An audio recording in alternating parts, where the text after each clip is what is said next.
এইবার আমরা যে সনাতনী, আমরা যে ধর্মে অবস্থান করেছি, এই ধর্মে আগে আপনাকে জানতে হবে যে এই সনাতন ধর্ম আর অন্যান্য ধর্মের মধ্যে তফাৎটা কি। যদি আমরা সনাতনীরা সমস্ত ধর্মকে সম্মান করব, মর্যাদা দেবেন, কিন্তু আগে নিজের ধর্মকে মর্যাদা দিয়ে রক্ষা করে অন্যের ধর্মকে কি সম্মান করবে, মর্যাদা দেবে, এটাই ঠিক। নিজের ধর্মকে জলাঞ্জলি দিয়ে এই যে আপনারা 25শে ডিসেম্বর এই যে শিক্ষিত সম্প্রদায়ের মানুষ, স্কুল কলেজ ছাত্র ছাত্রীরা এই যে উচ্ছৃঙ্খল করলো, কারা করলো? আমার সনাতনীরা। কিন্তু যারা খ্রিস্টান ধর্মীয়রা তারা কি করছে জানেন? 25শে ডিসেম্বরকে কি দিন বলা হয়? সব থেকে ছোট দিন। আজ্ঞা, সব থেকে ছোট দিন? ও, সব থেকে বড় দিন। কার বড় দিন? সাহেব। সাহেব মানে কারা? ইংরেজরা। এখন এই যে সংবিধানে কোথায় গন্ডগোল দেখো, 200 বৎসর ইংরেজ শাসন করেছিল, এক আধ দিন নয়। এই 200 বৎসর পরাধীন থাকার জন্য সাহেবরা যাওয়ার সময় এঁঠো পাতা ফেলে দিয়ে গেছে। আজকের আমরা সেই এঁঠো পাতা চেটে চেটে খাচ্ছি। কি হ্যাঁ কি না? তারা ওই দিনটিকে বড় দিন, 365 দিনের 364 দিনকে বড় দিন বলে না, ওই দিনটিকে সাহেবরা বড় দিন বলে মান্যতা দিত। আর সেই অনুযায়ী আমাদের সংবিধান হয়ে গেছে নাকি? কেন ওই দিনটা তাদের কাছে বড় না? তাদের ধর্মে প্রবর্তকের ওই দিনই কি রে বাবা, জন্ম বা আবির্ভাব। তাহলে এই দিনটাকে মানবে কারা?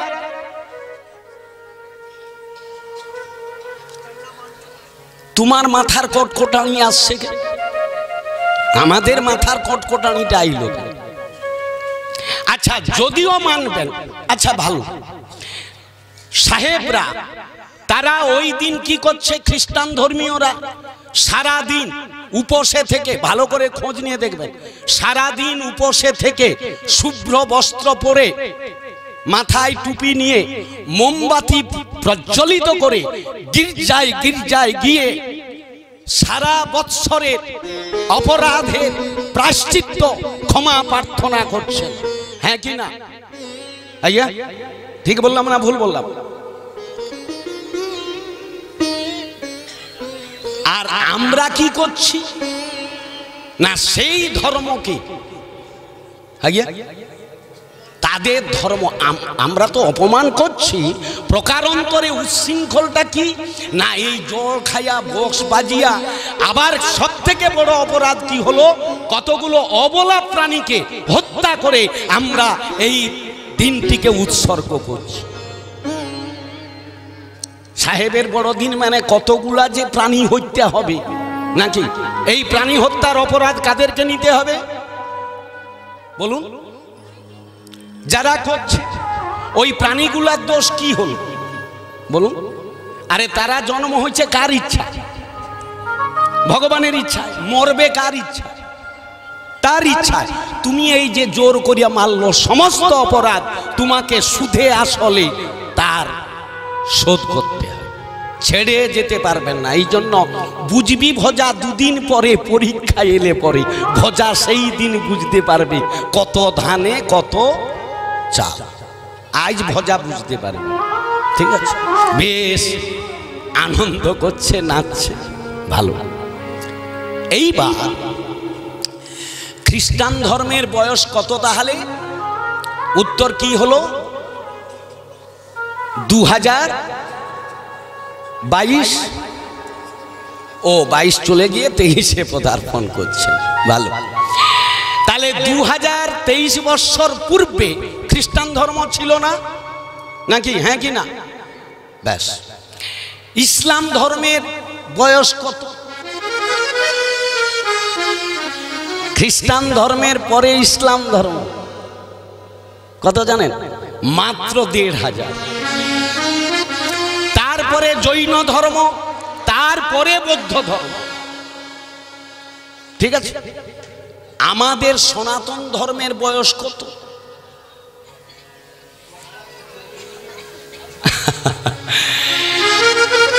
আমাদের ধর্মের বয়স যদি কেউ ক্যালকুলেটারে হিসাব করে তাও ধরবে।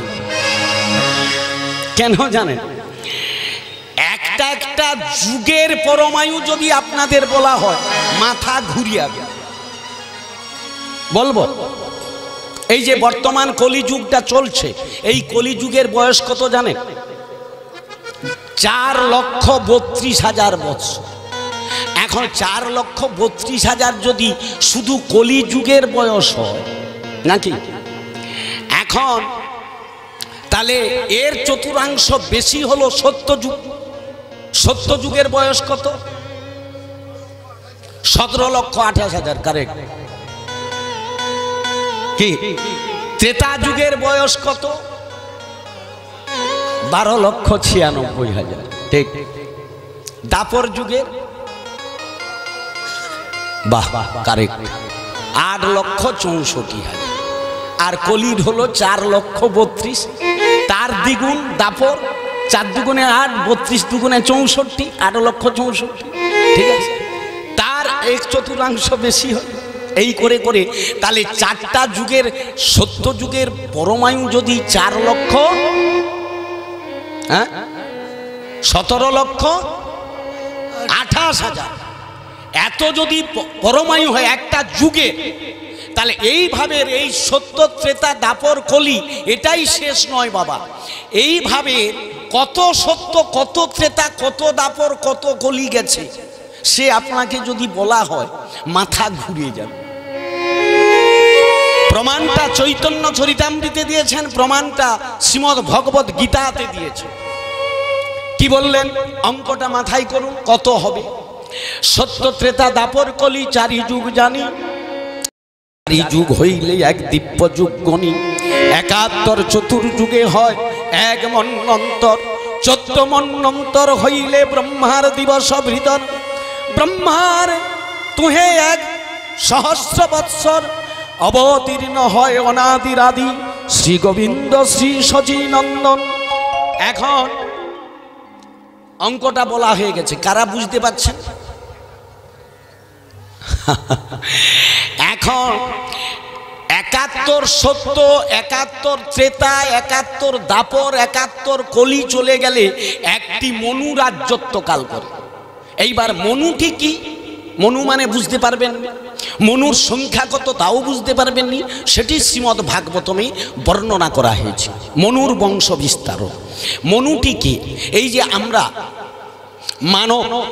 মানবের পিতামাতার নাম কি? কেউ যদি আমাদেরকে প্রশ্ন করে, এই জড়জাগতিক প্রত্যেকের পিতামাতা আছে নাকি গো বাবা, কিন্তু মানবের পিতামাতার নাম কি হুট করে আপনারা বলতে পারবেন না।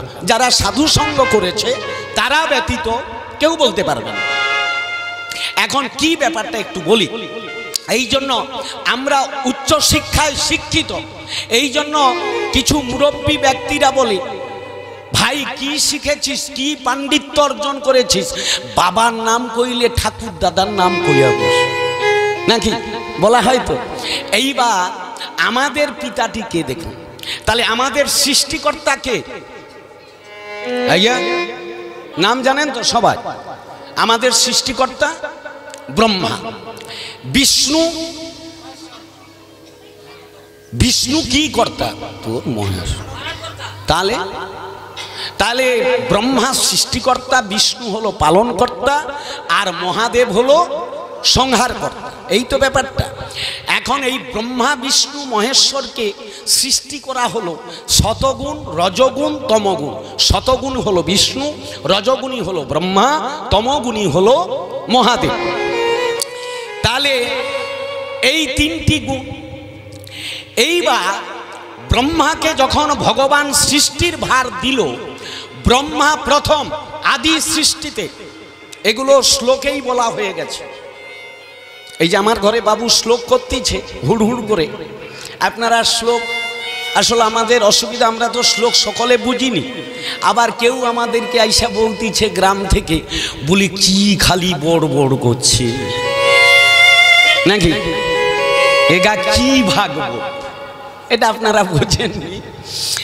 আসল ওটাই হচ্ছে মূল। এই যে আমি যেটা বলতেছি এটা মূল ভাগবত নয়, এগুলা জাস্ট জড়বুদ্ধির মানুষকে বোঝাবার জন্য।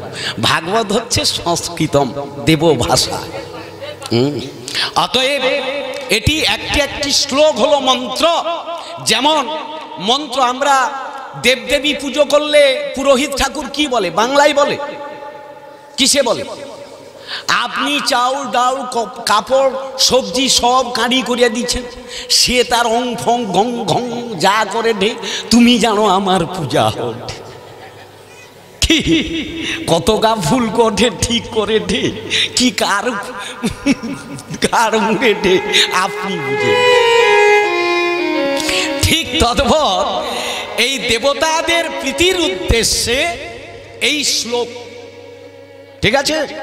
আর এই শ্লোক এই সাধারণ জীবজগৎ যদি নাও বুঝতে পারে, এই ভাগবত যজ্ঞের মূল জায়গাটা কোথায় না, এই শ্লোক যে উচ্চারিত হচ্ছে, ধ্বনিত হচ্ছে, এই শ্লোক এই পারায়ণ যজ্ঞ যেখানে হয়, সকল দেবদেবীগণ তারা অন্তরিক্ষ থেকে, অন্তরিক্ষ মানে বুঝেন?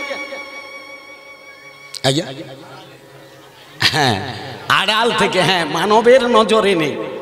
আপনার এখানে যে দেবদেবীগণ বসে অবস্থান করছেন আপনি জানেন না, তারা অন্তরিক্ষ থেকে, আড়াল থেকে এই ভাগবতম কথা আস্বাদন করছেন। করলে কি হবে না, দেবতাগণ প্রীতি হবে নাকি সন্তুষ্ট হবে, আর সেই দেবতাগণ আমাদের উপর পুষ্প বৃষ্টি করবে, আমাদের কল্যাণ হয়ে যাবে। নিতাই গৌর প্রেমানন্দে হরি। আজকের কইনারা ধন্য, এই গ্রাম ধন্য। মধুবাবু ভিক্ষা করতে গিয়েছেন, বা অনেকে, কালকে একজন বাবা কোথায় আছেন বোধহয়, আমাকে প্রসাদ পেয়ে যাবার সময় বলছে, বাবা উনি তো ব্যক্তি কেন্দ্রিক করছেন, আমি যদি কিছু একটু সামান্য অর্থ প্রদান করি উনি নেবেন? আমলে হ্যাঁ অবশ্যই নেবেন। এটা আমরা সার্বিক করলে আরো ভালো হতো। এই যে আপনাদের 24 প্রহর বেদি, যদি গ্রামে আপনারা এটা করতেন আরো সাড়া পড়ত, হ্যাঁ কি না? ব্যক্তি কেন্দ্রিক বলে অনেক মানুষ, তবুও যা ভক্তের ঢল নামছে, এর কালকে বোধহয় এখানে লোক বসানো যাবে নি, প্যান্ডেল বাড়াইতে হবে, হ্যাঁ কি না? এটা বিশেষ পাওয়া, বুঝলেন তো? আমি বললাম ওনাকে, অ্যাকচুয়ালি উনি তার নিজের মতো করেই আরম্ভ করবেন, নিজের অর্থ। আমি বললাম না বাবা তুমি যাও, আমারই কথা। উনি কিন্তু রাজি ছিলেন না। আর ওনার জামাতাগণ তো প্রথম বলে না, একবারে নয়, কাইকে সমালোচনা, এই সমালোচনার এরা প্রচুর ভয়, এদের একটা যা ভাব, যা দেখলাম কোথায় চা দোকানে কি গুজুর গুজুর হচ্ছে, এরা সৌটা শুনিয়া মাতামাতি করে। আরে চা দোকান তো রাষ্ট্রপতি ভবন, ওখানে তো বহু আলোচনা হয়, আর ওখানে যারা থাকে রাষ্ট্রপতির উপরের লেভেলের লোক, সব জানতা বাবা, কোনো জানেনি এমন কথা। তা ও কথা লিয়া তোনে বা কান ভারী করে লাজবি কেন? আরে সমালোচনার একটা লোক আছে, তারা তার বরাবর আপনি আজকের ভাগবত বাদ দেন, আপনি যদি একটা নিজের অর্থে বাড়ি বানান আর একজন সমালোচনা করবে, উনার কি এর কোন ঘরটা বানাইবার ঠিক হচ্ছে? আচ্ছা সে তার পয়সায় করছে, ভাঙ্গা পড়ু মুজড়ি পড়ু, সে তার বুঝবে, তার আঙুল পুড়ে। আপনি একটা মায়েরা একটা ভালো শাড়ি পরে রাস্তা দিয়ে চলে যাবেন, সে শাড়ি লিয়া সমালোচনা হবে নাকি? তার সমালোচনা তো সব ক্ষেত্রে। তো ভালো কাজে যদি সমালোচনা করে, সে তো আমাদেরই কল্যাণ হবে, মঙ্গল। আমি সত্য কথা বলি, ইনি তার কে যা প্রণামী দেব। অন্যান্য পারায়ণ যজ্ঞ, যেমন আমি একটা শ্রাবণ মাসে করে এলাম এক দাতা বাড়িতে, দুস্থ বাড়িতে, তারা কিছুই জানতো না, তার যা প্রণামী সে গুরুদেবের পায়ে দিত। আমি এখানে কপর্দক প্রণামী 1 টাকাও আমাকে অনেকে যেচেছে, আমি বলি না আমার মধুবাবুকে দেন, আমি 1 টাকাও লইনি। চা দোকানে হাইলাইট হচ্ছে, গুরুদেব তো সব টাকা গুলে নিয়ে পালিয়ে যাবে। কি অবস্থা!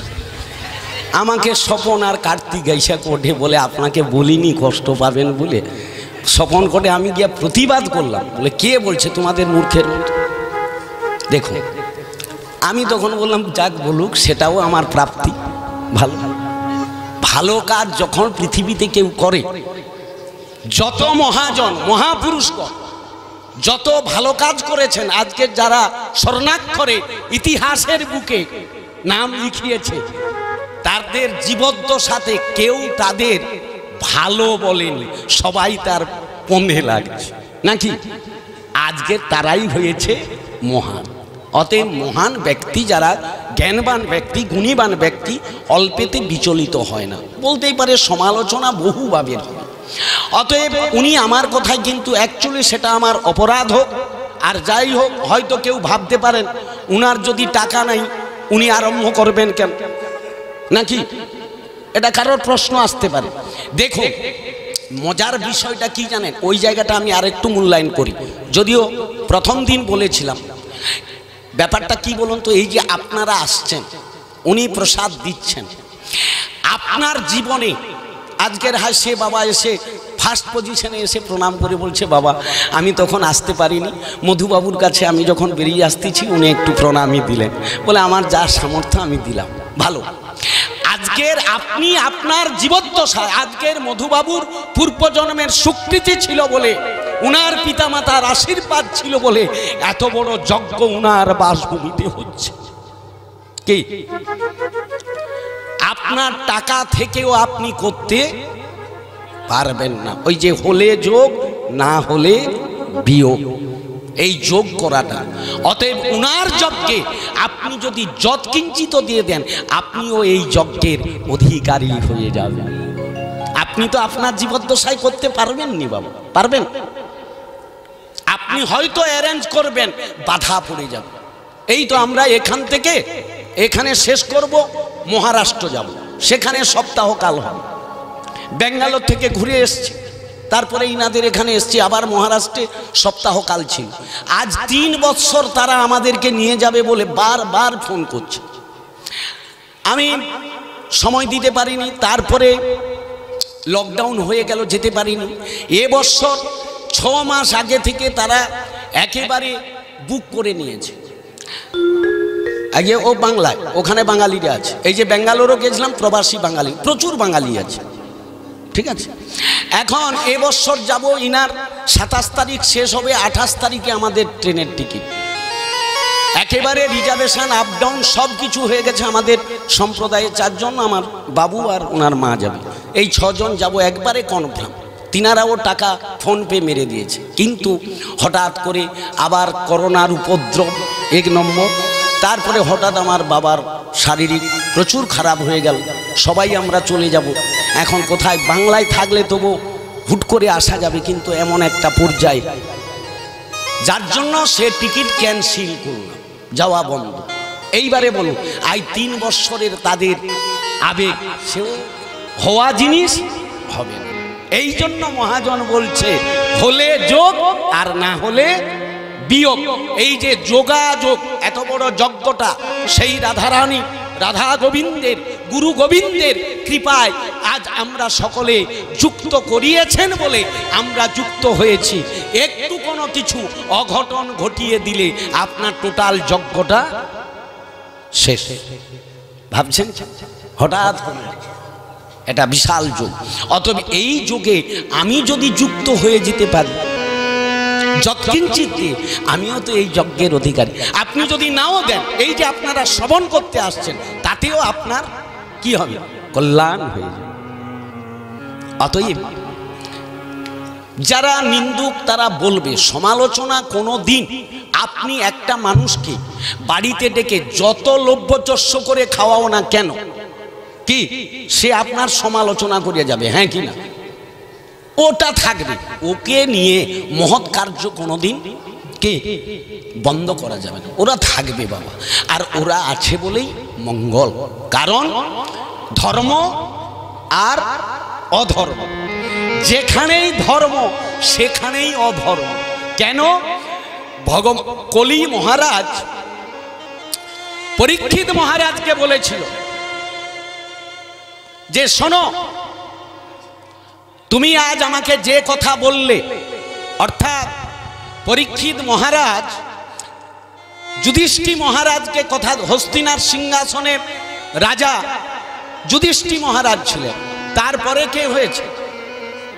আজ্ঞা পরীক্ষিত বাবা।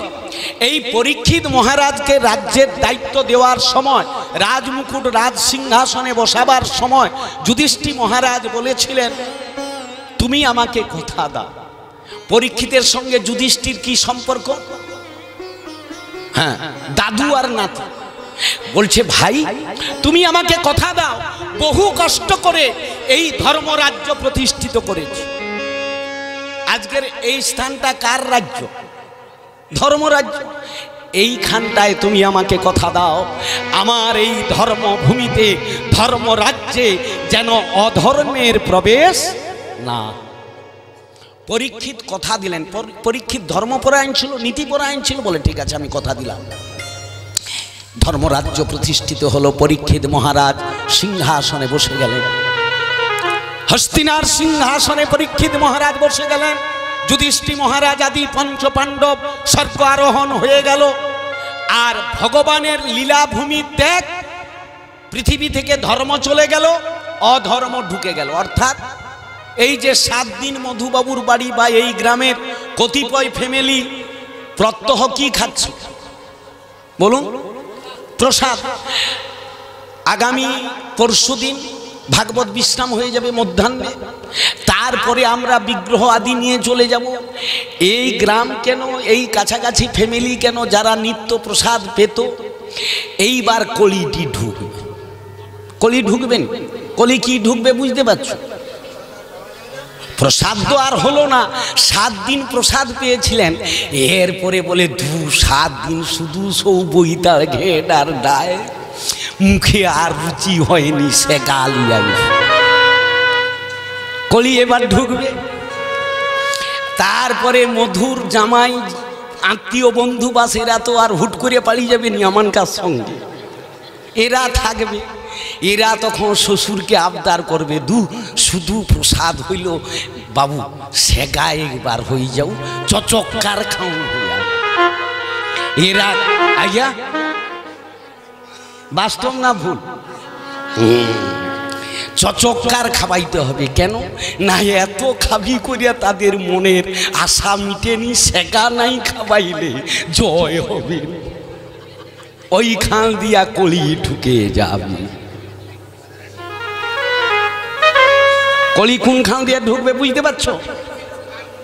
শুধু মধুবাবু নয়, এইভাবে যদুবাবু কি রঘুবাবু, এরকম কত বাবু ওই ফাঁদে পা দিবে। ঠিক আছে? যদিও ইনারা প্রসাদ সেবী, যদিও হয়তো এই আবদার মঞ্জুর হবে নি, তখন বলে তোমার ঢিপাই খাবো নি, কার্তিকার দরে যাইয়া খাবো। আজ্ঞা কারে আগে নু আমি বোমুল চালি দিয়া যাই, যে খাবে মরবে। বুঝতে পারছি? আমি তো জানি বাবা কোন ধাইয়া কলি ঢুকবে, আমাদের তো জানা আছে। অতএব কলিকে বিতাড়িত করা খুব কঠিন ব্যাপার আছে। আর গৃহী যদি মেরুদণ্ড সোজা, কেন ভগবানের প্রসাদ হলো। আচ্ছা তোমরা যদি খাটাখান্নি করছো, ঘাঁটাঘাঁটি করছো, রুচি হয়নি তো আচ্ছা, আর একদিন না এলে আমি পোলাও ভাত করিয়া, পুষ্প অন্ন করিয়া, লুচি পুরি দই মিষ্টি যা খাবি খাবাই। ওগা যত তুমি হাজার হাজার টাকা ব্যয় করো, কিন্তু একটা খাদি নাই দিলে আশা পূরণ হবে। বুঝতে পারছি? সে কলি ঢুকবেই। তবে আপনাদের অ্যালার্ট করাবো, এই কলি যাতে কোনো প্রকার না ঢুকে আগে থেকে অ্যালার্ট করে যাচ্ছি। মধুবাবু শুনতেছেন তো?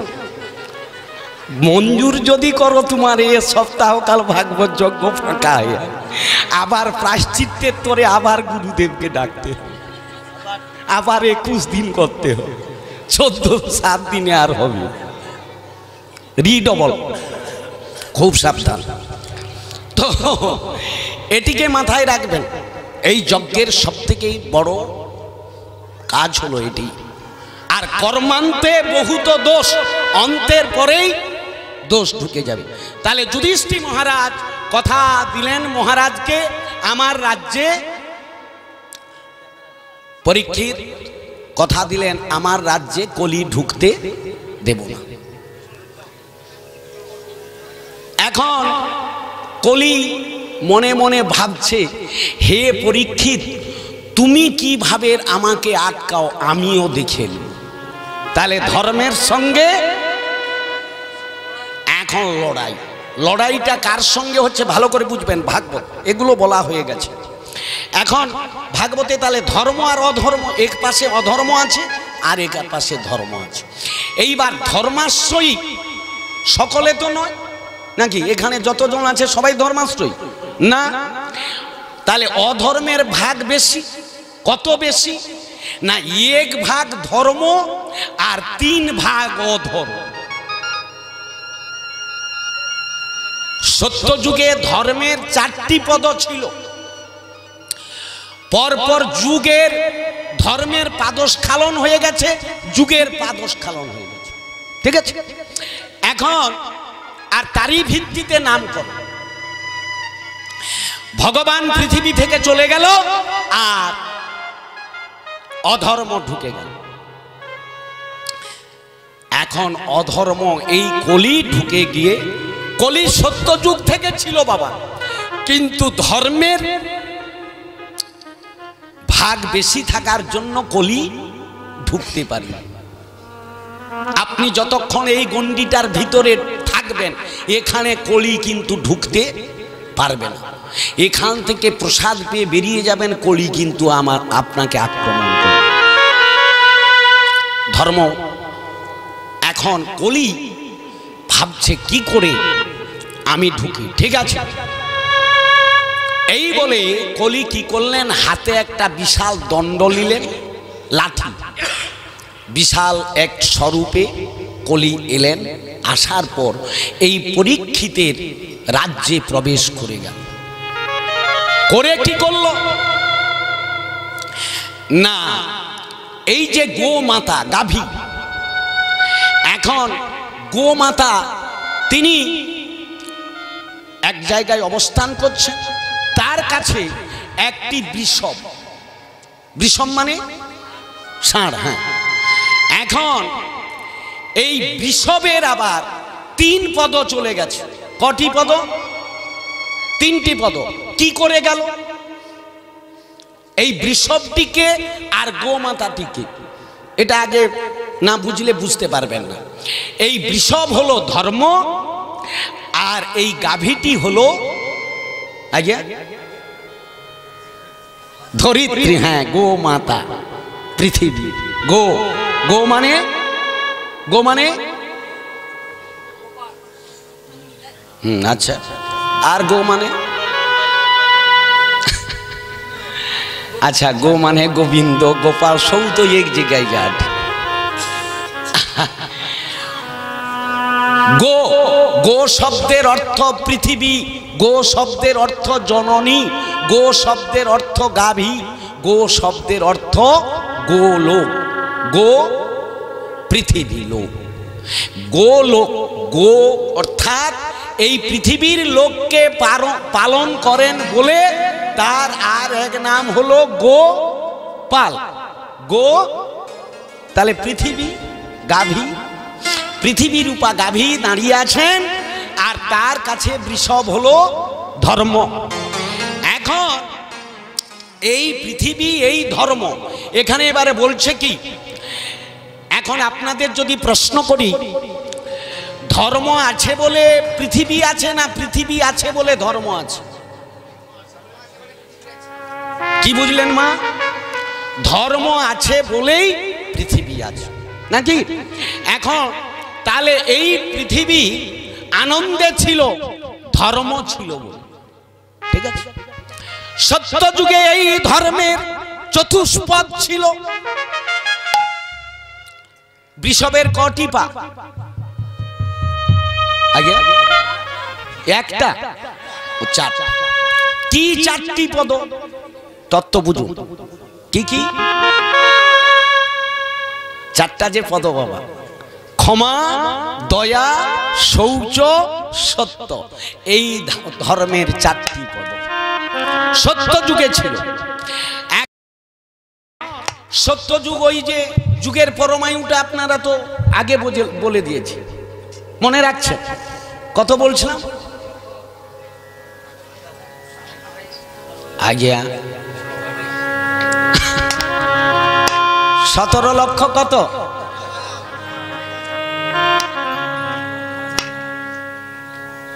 ঠিক হচ্ছে তো? কি ভুলটা হইল আবার?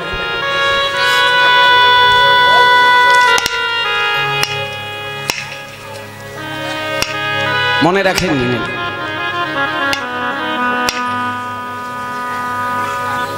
আচ্ছা, এত চিন্তা করতে কেন আমি একটু থমকিয়ে দিলাম? এই যে কথা, আসলে অনেক কথা তো অ্যাকচুয়ালি মনে রাখাটাও টাফ আছে। তাহলে তো বাবা ক্লাসে সকলেই ফার্স্ট ডিভিশন হয়ে যেত, শ্রুতিধর সকলে হতে পারে না, সেটা ঠিকই। তবুও কিছু কিছু কথা যখন কারোর অন্তরে লেগে যাবে, সে কথা কিন্তু হুট করে, সব কথা, এত কথা বলা হবে 3 ঘন্টায়, বহু কথা বলা হবে, সব কথা আপনারা ধরে রাখতে পারবেন না। সকলে তো আর সে সুতমুনি নয়। কি ভাগবত শুনছিল কে? সুখদেবের 60,000 শৌনকাদি ঋষিগণ সম্মুখে বসে শুনছিল, আর অনতি দূরে বসে শুনেছিল সুত গোস্বামী, যিনি পরবর্তীতে এই 60,000 শৌনকাদি ঋষিগণকে পরবর্তীতে আবার ভাগবত শ্রবণ করিয়েছে। ভাগবত অত সামান্য নয়, এই জন্য ভাগবতে দেখবেন সুত উবাচ, সৌনক উবাচ। সৌনক মানে সৌনক ঋষিগণ শ্রবণ করে প্রশ্ন করছে সুত গোস্বামীকে। সুত গোস্বামী উনি ছিলেন উগ্রশ্রবা। উগ্রশ্রবা সুত, ইনার বাবার নাম ছিল রোমহর্ষ। ভগবানের কথা শুনে রমে রমে, রমে রমে মানে হ্যাঁ গায়ের যে রোম, তাতে আনন্দ জাগত, হর্ষ জাগত, তাই তার নাম হলো রোমহর্ষ। আপনারা ভগবানের কথা শুনছেন, কজনের গায়ে রোম লোম কাঁটা কাঁটা হয়ে দাঁড়াবে? দাঁড়াবে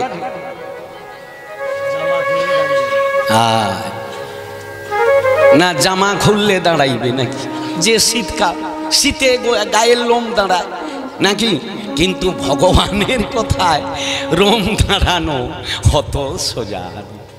এই জন্য তার নাম হলো রোমহর্ষণ। তার পুত্র হলো উগ্রশ্রবা সুত। এই সুত গোস্বামী পরবর্তীতে ভাগবত বর্ণনা করেছে, শৌনকাদি ঋষিগণকে শ্রবণ করিয়েছিলেন। এই জন্য শ্রুতিধর সকলে হতে পারে না। তাহলে সত্যযুগ 4 ভাগ সত্য ছিল। সত্য যুগের পরমায়ু চলে গেল, যুগের সঙ্গে সঙ্গে কি হলো? 4 পদ থেকে 1টি পদ স্খলন হয়ে গেল। কথা বুঝতে পারছেন? এই যে অনেক কীর্তনিয়া, অনেক পাঠকগণ প্রশ্নের উত্তর দিতে গিয়ে অপভ্রংশ ব্যাখ্যা বলে। কি ব্যাখ্যা বলে? বলে অনেকে আমাদের কাছে প্রশ্ন করে, আচ্ছা বাবা, সত্যের পর তো দাপর হবার কথা নাকি? ত্রেতা হইল কি করে? কি আরে একের পর কত হবে, তা 3 এসে গেল কি করে? এই জন্য অনেক কীর্তনিয়াগণ রামায়ণের একটা প্রমাণকে ওখানে দিয়ে তার ব্যাখ্যা দিয়ে দেন, সবাইকে বুঝিয়ে দেন। ভাগবত কিন্তু ওই কথা বলেন। ভাগবত তত্ত্ব, পুরাণ হচ্ছে ওই সব গাল টুপি কথা। কি বলা হলো না, সত্যের পর দাপর না করে ত্রেতা এলো কেন? না বলবো না, ওটা বলতে গেলে এদিকে আবার টাইম চলে যাবে। না বলবো নি, থাক। আগে বলবো। ও এখন সব যদি বলতে হয় আর এদিকে কতবা বলবো। যাই হোক, এখন গৌতম ঋষির পত্নীর নাম ছিল অহল্যা। অহল্যার রূপে গুণে মুগ্ধ হয়েছিল কে? না দেবরাজ ইন্দ্র। এই ইন্দ্র, আমি শর্ট করে বলে দিই, এই ইন্দ্র গৌতম ঋষির পত্নীর সতীত্ব, অহল্যার সতীত্ব নাশ করেছিল কার বেশ ধরে? গৌতম ঋষির বেশ। উনি স্নান করতে চলে গেল আর গৌতম ঋষির বেশ ধারণ করে উনি ইন্দ্র ওই অহল্যার সতীত্ব নাশ করবে বলে শিষ্যত্ব গ্রহণ করে ওর বাড়িতে ছিল। ঠিক আছে। আর প্রত্যহ আগে আগে তো আজকের আপনি যদি ভোর 3টায় উঠবেন, 4টায় উঠবেন, অ্যালার্ম ঘড়ি বাজতো নাকি? অ্যালার্ম ঘড়ি আগে আগে তো অ্যালার্ম ঘড়ি ছিল না। মুনি ঋষিদের আশ্রমে একটা তোর মুরগি, সে পাখির নাম কি ছিল গো? ওটা নাই বলে মুরগি মুরগি করছিল। টপসা কথা বলার বাড়াবরাজ। এখন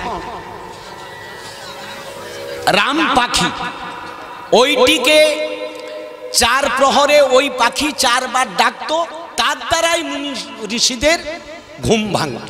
ওইটা ছিল তখনকার অ্যালার্ম ঘড়ি। ঠিক আছে। এখন ইন্দ্র দেখলো কি করে আমি গৌতম ঋষি না গেলে তো অহল্যার সতীত্ব নাশ করা যাবে না, তাহলে কি করা যাবে? এই জন্য ইন্দ্র ওই শিষ্যত্ব গ্রহণ করে থাকতে থাকতে অভিসন্ধি করলেন, একমাত্র এই রাম পাখিকে ধরলেই আমার কার্য সিদ্ধি হয়ে যাবে বলে এই রাম পাখি, ওই ডাকেই তো মুনি ঋষিদের নিদ্রা ভঙ্গ হয়। আর রাত্রি 3য় প্রহর অতিক্রান্ত হয়ে গেলে রাম পাখি ডাক দিল, আর সেই ডাকে মুনি ঋষিগণ গঙ্গা স্নান করতে লোটা কমণ্ডলু নিয়ে বেরিয়ে যেতেন। এটাই যোগী ঋষি মুনি ঋষিদের, ব্রহ্মচারীদের এটাই কাজ। এখন ইন্দ্র ওই পাখিকে প্রথম অ্যাটাক করল। এই পাখি আমার কার্য সিদ্ধি করতে পারে। কি করবে?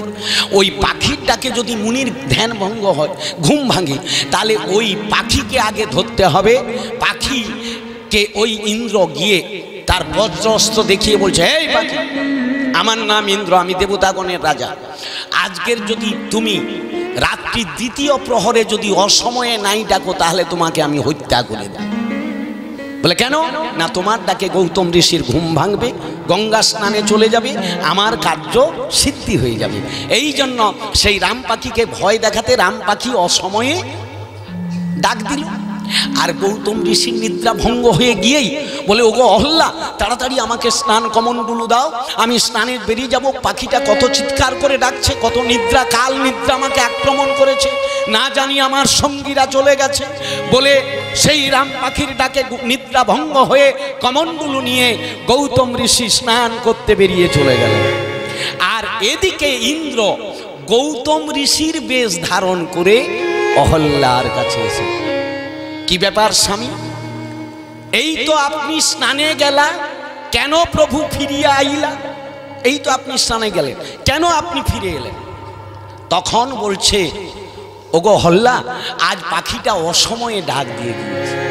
আমার নিদ্রা, আমি যখন নদীর কূলে গিয়ে দেখলাম আমার সঙ্গী সাথীরা কেউ নাই, তাই এত রাত্রিতে স্নান নিষেধ, ব্রাহ্ম মুহূর্তের পূর্বে স্নান করতে হয়। সূর্য উদয়ের, ভালো করে মনে রাখবেন, যারা ব্রাহ্ম মুহূর্তে স্নান করবেন, প্রভাতে স্নানে কি করে ভোজনে, যারা অভ্যাস যোগ করেছেন, যদি স্নান করতে হয় ব্রাহ্ম মুহূর্তে স্নান করতে হবে। আর এই স্নান যদি কেউ ছোটবেলা থেকে অভ্যাস করে নেয়, তার 80% ব্যাধি চলে যাবে।